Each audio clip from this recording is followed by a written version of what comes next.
All right, y'all, listen. So I'm about to tell you a little story. Okay, these people. I just told a story, and it was like 20 minutes long, but they did some things to destroy the video. They're hacking into my phone, and then they made my storage. They filled it up, and then said you don't have enough storage room, so I had to delete everything from my storage. So listen, guys. In 2021,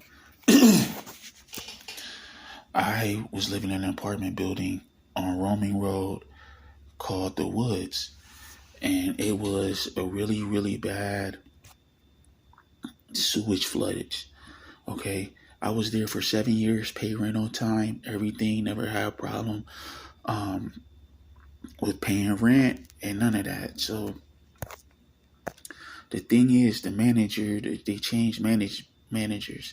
So it was a new guy, and then this maintenance guy, he was real racist, man. I think the guy was on some drugs or something, but he was racist. So he ain't want to. We kept telling him it was flooding. So long story short, my apartment building got flooded real bad, and everybody, all the apartments after mine got flooded real bad. All our doors had water puddles in front of our doors. Everything then outside in the hallway, it was like a pool of water. When you walk up the steps, the pipe was bursting. It was horrible. So this was in the middle of COVID. My toilet started overflowing, and it really flooded my apartment. It smelled horrible. I'm dealing with feces water in the middle of COVID, man. Like, and I tried to call the maintenance guy. He wouldn't pick up. So the next day I tried to see what was going on with him. This guy's jumping in my face and trying to play victim. So I'm like, what's up with him? So we couldn't really get along. So we was going back and forth. Me, the new manager, and this maintenance, this crackhead, this drug addict maintenance guy. So all right, check it. So the day, one of these days coming up, I don't know if it was the next day, whatever. But we couldn't get along, so we would still have to see each other. So this guy's like, yeah, you got a big mouth. I'm like, man, so what? He was like, so what you want to do about it? Like he, asked me this, so I ain't gonna back down, of course. Like, man ain't gonna back down. So I'm like, what's up then? Once I did that, he pulls out some mace and he maced me on some coward stuff. So that's exactly what I called him. I called him a coward, and then I walked away and went into my apartment to get myself right. So I didn't know what to do, man. I just dealt with it, and then my friend told me to call the police because I had just been assaulted. He informed me of that. So I made a police report, and then I ended up getting a restriction order against this guy because he needed it. So no, they wouldn't help me on my end. So what happened is that I called the owner of the apartment, left 2 messages. He never called me back. I waited a whole week. So I'm going through all this crap. It's COVID. Nobody cares about what I'm going through. So I called the city of Akron. So they came out, they looked at the apartment, made an assessment, and they condemned the place. So the thing is, okay, I didn't know that if they did that, I would have to move out until they addressed the issues that needed to be addressed. So I move out. I ain't had nowhere to go, and they was like, "Yeah, so we ain't even gonna renew your place either. So you gotta leave, and you can't even come back. So you got till such and such to get out, and then you gonna be out for good." So I'm like, "Dang, I ain't know what to do."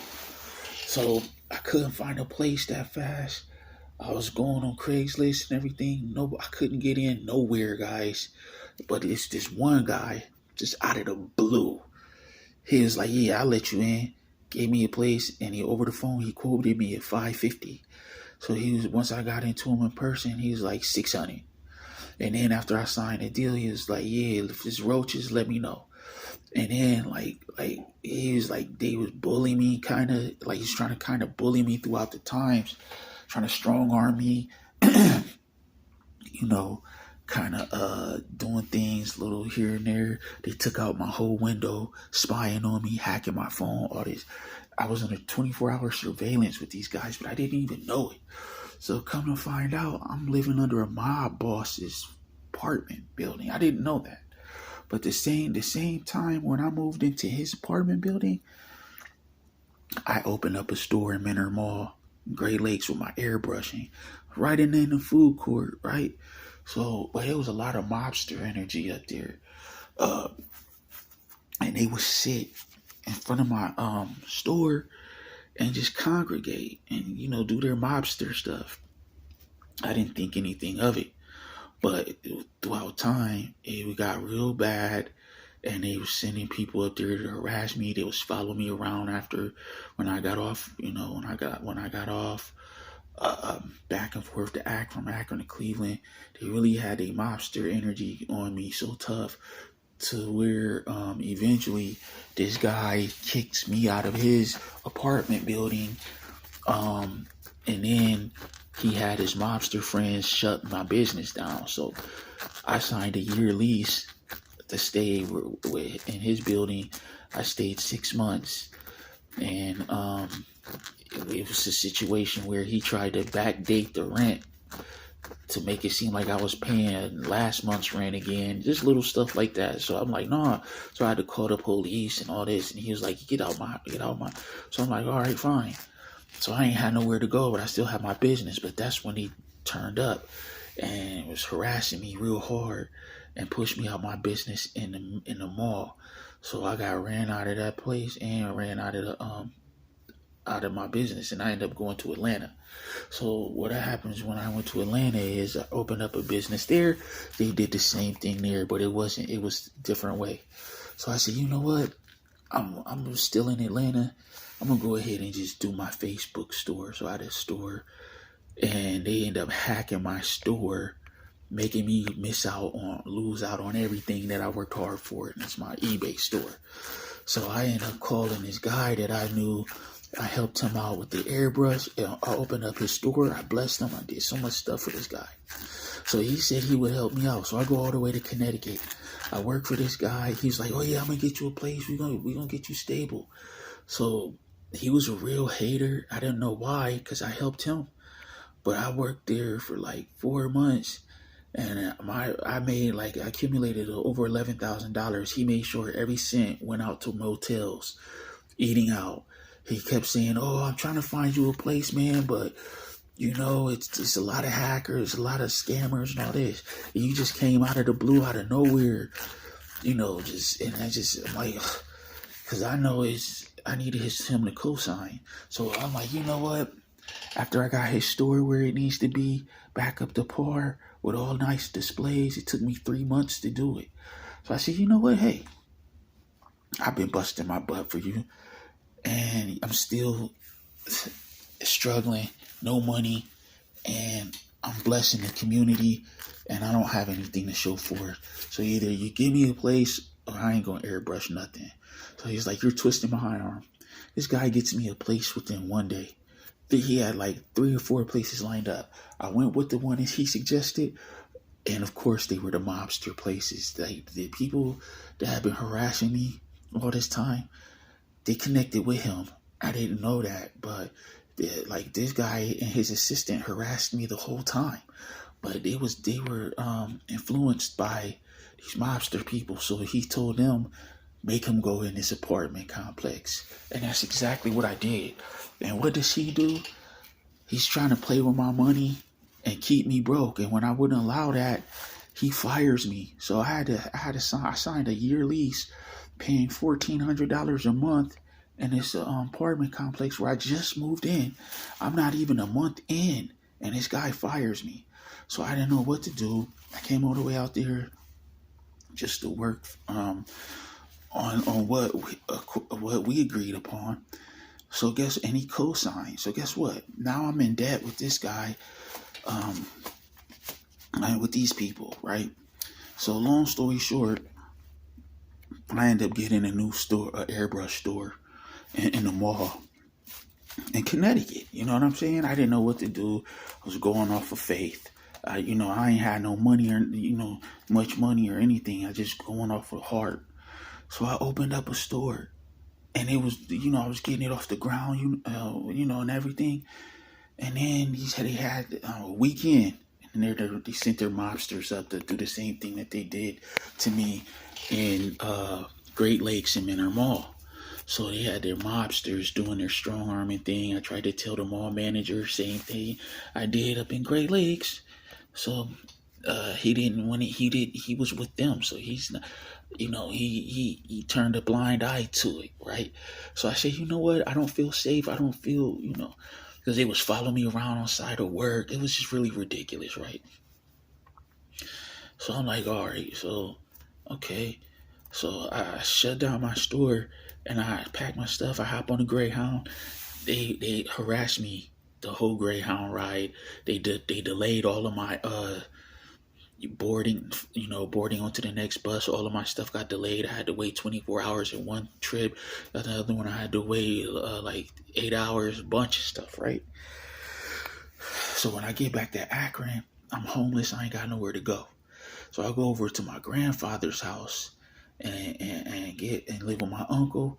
I did that for 3 weeks, but they end up getting to him and having him push me out of the house, attacking me, right? So I'm like, all right. So I ain't got nowhere else to go. I go to the motels, and they did the same thing that they did in 2021. They had like the dogs barking, people stomping, all kind of like things to make me feel uncomfortable in these motels. This is where they do. This is what they do. And this guy is connected to the city officials. Like this guy, the owner of these apartments, he sent me to the other guy to live, to harass me, to push me out. These are mobsters. This guy's connected to the city government. I don't know government, but like this guy's well connected. I didn't even know this, right? So he's using his power to bully me, to push me out of the city. So they end up really pushing me back into the city. So ever since I've been back, they've been blocking me, hacking my phone, making sure I don't date. I just did this video, and it was 20 minutes long. So I'm doing it again, right? So now check it. Long story short, I get the y'all know that I went to the Airbnb. I did the Airbnb thing, and I went to these motels. That's motel. They have people manipulate me and try to lie to me. So I said, you know what? I'm trying my best to find somewhere to go. Let me follow the mayor on Facebook. Even though I've been trying to find a place to live, I said, I want to see what's going on with this city, because this guy's harassing me. He has like garbage trucks harassing me, like ambulances flashing their lights and doing their sirens, and fire trucks at one time. Like he's all kind of things connected to the city that he's been doing to harass me. So they have a meeting on where they want to put the funding at for the homeless. They say, yeah, they have funding. So I'm like, you know what? I want to be a part of this meeting because, hey, listen, I'm going through it right now, and I know where the money should go, because there's nothing for single men. Everything is dedicated and catered to and pandered to single women, the women and children. They have the single women shelter, the battered women shelter, women and children shelter. So many nonprofits catering to the women and children. Nothing is catered to the men. The city is flooded with men, homeless men. They can't get any help. No one's helping them. So I said, this is the issue. Okay. So like, you see this lady right here? Like, so I go to the meeting, right? And look, I was a little late, but when I arrived, I got a little bit of information, and then we had to sit at different tables and give our opinion from where we represent, right? So this is table right here, table right here, table right here, and it's a card in the middle. So I sat at this table. I didn't know what was going on. It's my first meeting, so I'm like, okay, this guy right here, he writes $1 million grants for the government in the blue. And it's the lady right here, she was kind of at my neck, the one with the little buzz cut, the little G.I. Jane joint. She's connect. They all connected to this guy. They're all his friends. I mean, I didn't even know. They said this was the biggest turnout for the homeless meeting, only because I was showing up there. They were having a uh little secret party, right? Um, so anyway, so I didn't even know my picture would be taken, right? So I'm trying to tell these guys, and they got me right here. I'm trying to explain to them. I'm trying to get a feel with these people, and I was showing them my airbrush T-shirts, let them know I'm a businessman. But you see, I got my little suitcase that I've been hauling around for the last 5 months. So he was like, "Yeah, I write $7 million grants for the government, and I just wrote one for 10 million and all this." So he's like, "You're at the wrong table." So I go to the homeless table. So I start telling them my ideas and stuff like that. Then after the meeting, he had these people. You know, I wasn't really socializing. I didn't know what to do. I just kind of fell back. But you know, he had these team, these black girls, you know, at me like, "Yeah, we're gonna help you. We're gonna get you this apartment, all this and all this, right?" Um, you know, so they even had a meeting. Everybody left, and then we stayed after. She was like, "Okay, yeah, I'm gonna get you, team you up with Lisa, and she's gonna do an assessment on you. And this is a program where we're gonna pay your first month's rent and all this and all that. Look, we're running out of storage." She was like, "We're gonna pay your first month's rent and security deposit." Long story short, she set me up with her girl. She tried to tell me to go to her girl Lisa. So her girl Lisa, uh, she was trying to make me. She said she knew she wouldn't be able to help me. She was trying to make me seem like I'm crazy, though. You know what I'm saying? So I wouldn't say that I'm crazy. He was trying to push the mental health. Mental health. You can get help if you get mental health. You have a caseworker with mental health, or you could get help if you gay, right? But if you a straight black man, you can't get no help. So I'm like, okay. So I tried to call her back after the assessment didn't go through. I haven't heard anything from them, anything, and she's like avoiding me, right? So that was a spin. But I want you to pay attention. Look at this guy in the red. Notice nobody else is wearing any bright colors. So they knew I'm wearing black. Everybody else wearing black. Look, no other colors. But look at this red. Okay, that's the sign. All right, they've been harassing me with red cars. People in red, red, red. This is the mayor's page, the Akron, Ohio mayor. Like, this is government official. They doing what this guy, he has power, money and power. They do what he says. Okay. And another thing I want to show you, this is the mayor's weekly newsletter. Okay. So look at this. All right. This is the newsletter. This guy has me on a freaking front page like I'm running some shit. And you know they got a good laugh out of this, yo. I was at the wrong table. This is what they do every single day. They run the city, they fund the city, whatever they say go. And they sitting up here clowning me, getting a good laugh, uh, you know, of me, you know, trying to get back stable, trying to, you know, live my life, trying to do good from what they've done. The reason why I'm in this predicament is because of these people. Because they're evil and they're wicked, using their power to try to keep me down, bro. So, you know, that's pretty much all I wanted to say, man. It's just that I'm still trying to get a place. I'm still in it, trying to find a place to live. Still trying to go hard, go get somewhere. But everywhere I go, they follow me, harassing me, and doing things that's not good. So they're gangsters, they're evil people, and it's been 4 years, and they're still doing this. So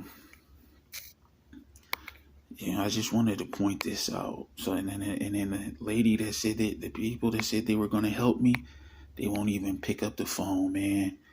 They lied. and they try to make me make me get a caseworker and say that I'm crazy. They're pushing the mental health. But if you're a sane black man and you're intelligent, okay, and you just want to get a fresh new start and get back your stores and get back your life, okay, they don't want that. These are ghouls and goblins, blood-sucking vampires, sucking the energy out of the righteous because they're evil and they have power and they want to bully just the innocent black man. You know what I'm saying? So that's what I have to say on this one, y'all.